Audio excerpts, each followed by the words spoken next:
Breaking. Meghan Markle's private letter to King Charles has been leaked, revealing her explicit warnings about Keir Starmer's true intentions toward the monarchy.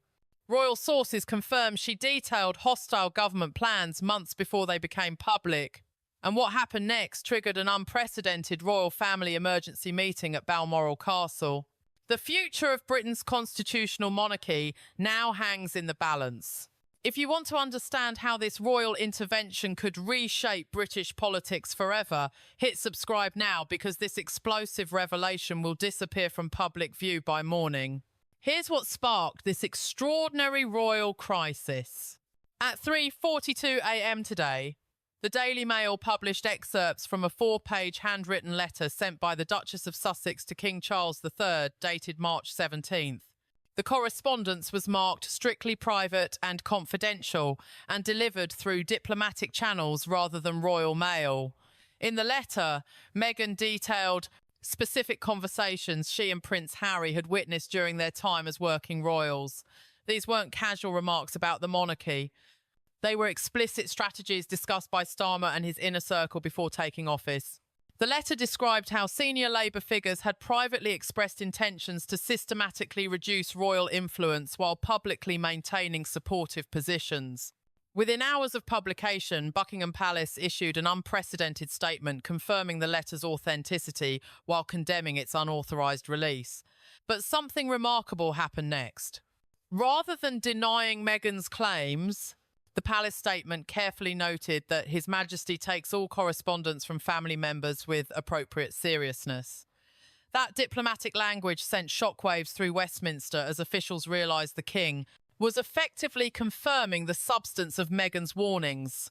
When royal correspondent Peter Hunt broke the story on BBC Breakfast, viewers watched his visible shock as he processed the implications in real time.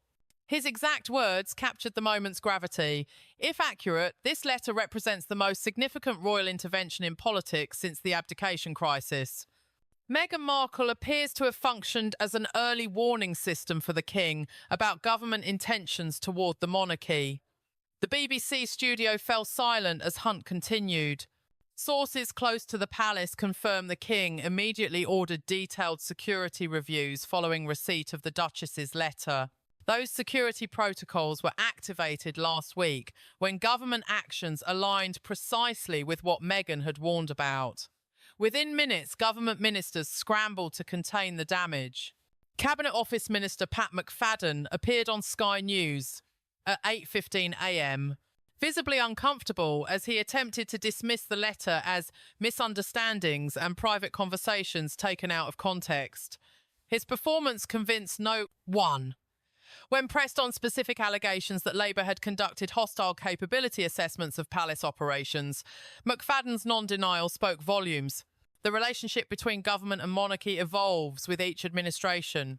By 9:30 a.m, royal protection officers had visibly increased security around all working royal residences. Concrete barriers appeared outside Buckingham Palace.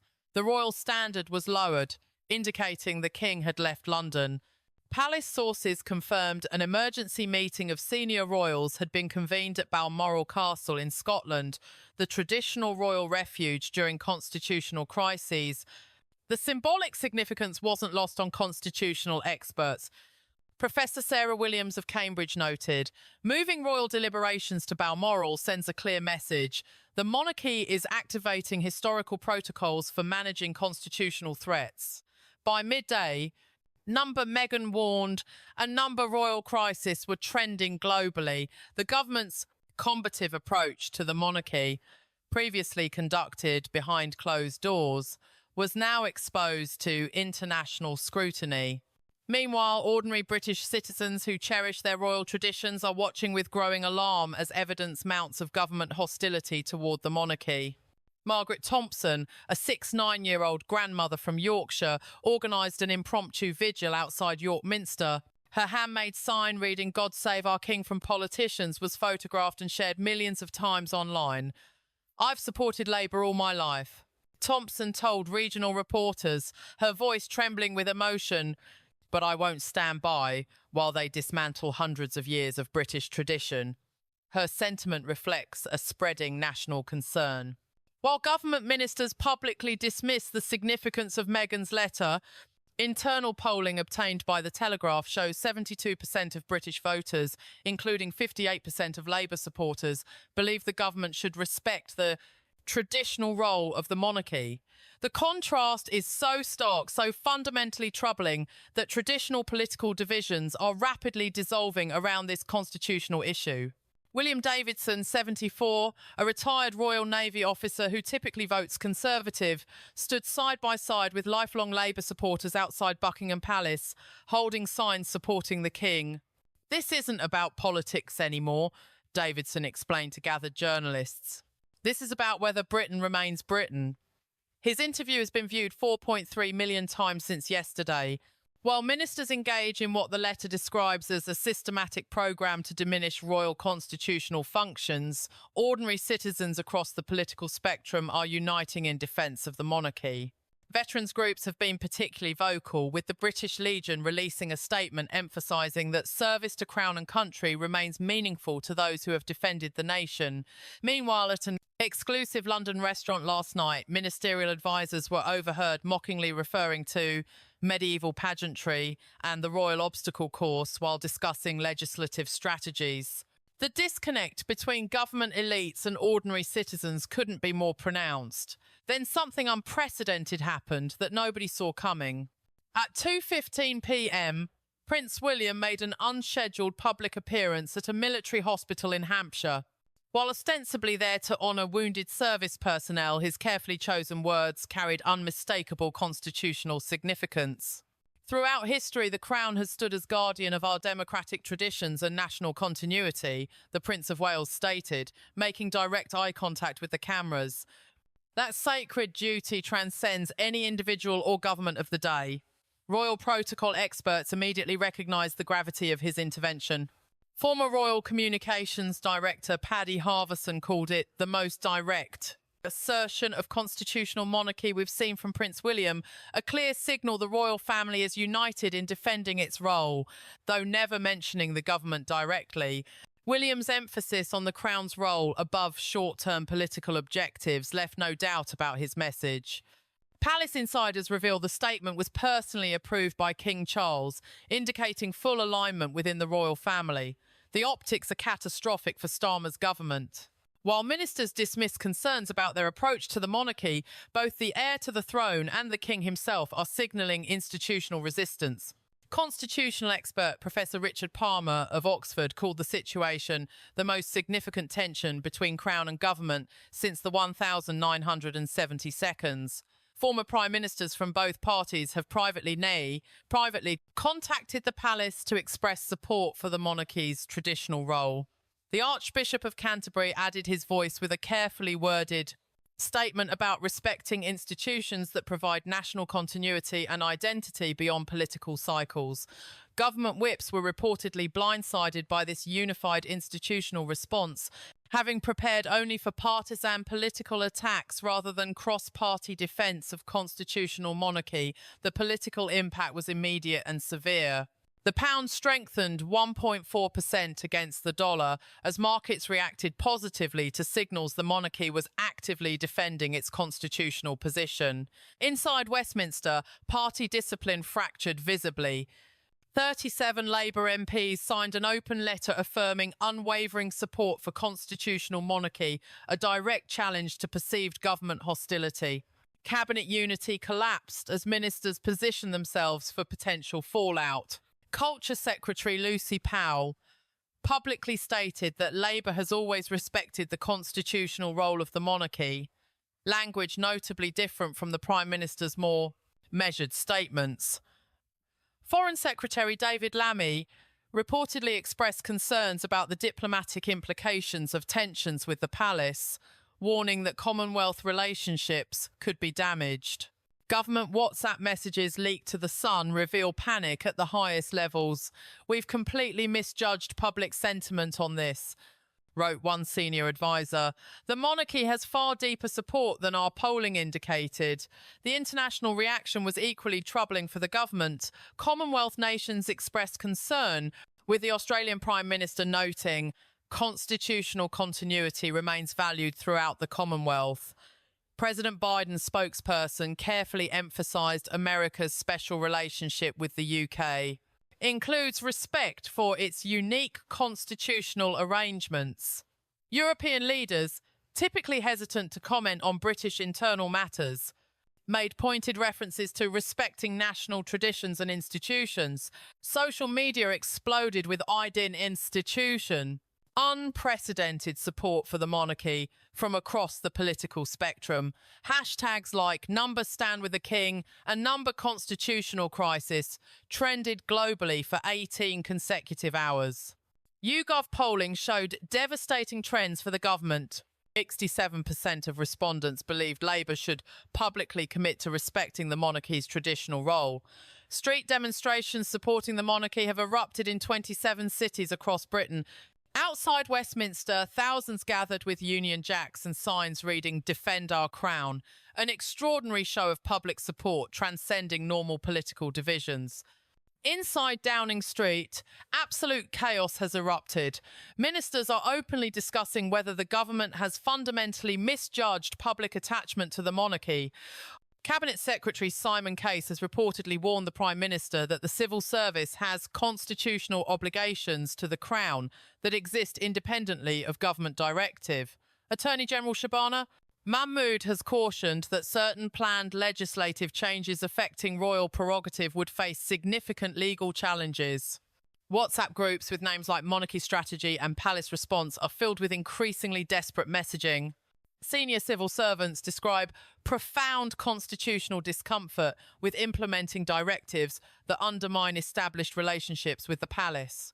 4 special advisors have already resigned, including one who reportedly told colleagues he would not participate in undermining national institutions.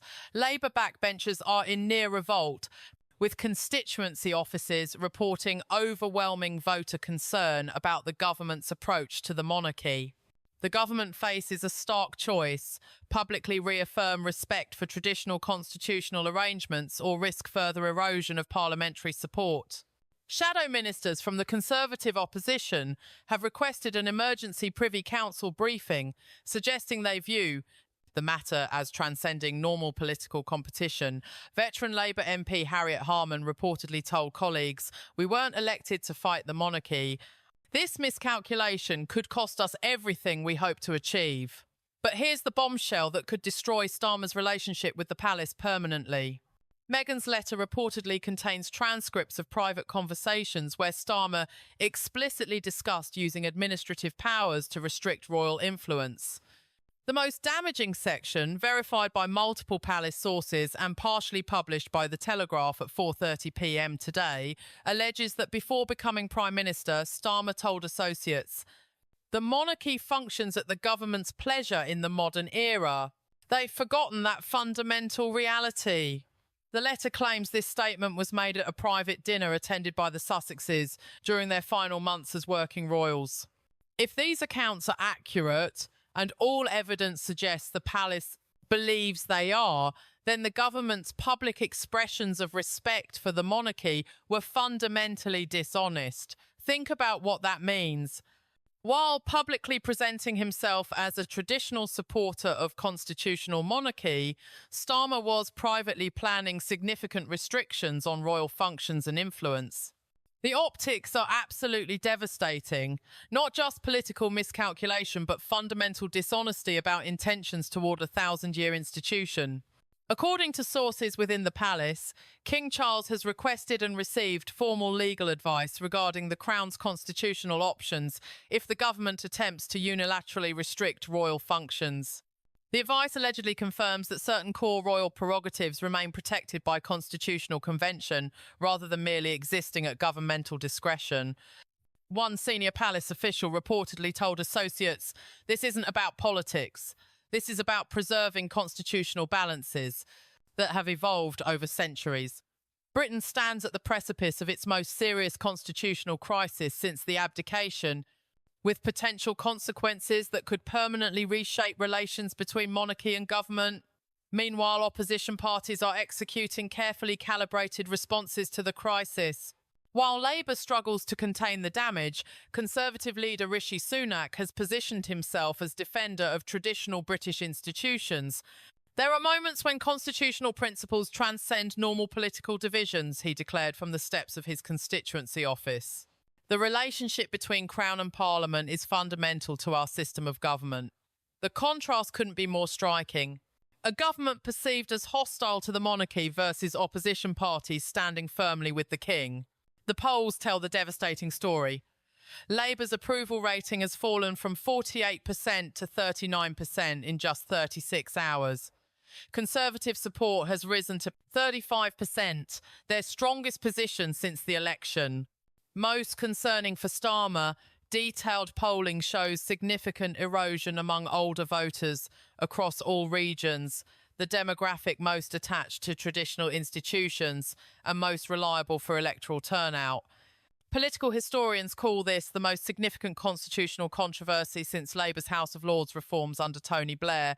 At 5:15 p.m. today, a cross-party group of 118 MPs, including 42 from Labour, signed a motion expressing unwavering support for constitutional monarchy and urging the government to respect traditional relationships between Crown and Parliament. This represents the largest rebellion Starmer has faced on any issue since taking office. For the first time, serious questions are being raised about whether the government's broader legislative agenda could be imperiled by this constitutional controversy. Labour's membership appears increasingly divided, with the party's traditional working-class base expressing stronger monarchist sentiments than its metropolitan professional wing. The next 72 hours are absolutely critical for Britain's constitutional future. The royal family remains at Balmoral Castle, an unprecedented gathering outside the traditional summer holiday period. Constitutional experts suggest this physical distance from Westminster represents both security considerations and strategic positioning for complex negotiations with government. The balance between modern democratic governance and traditional constitutional forms hangs in the balance. Britain is witnessing an extraordinary moment when an institution often dismissed as ceremonial is actively defending its constitutional position with significant public support.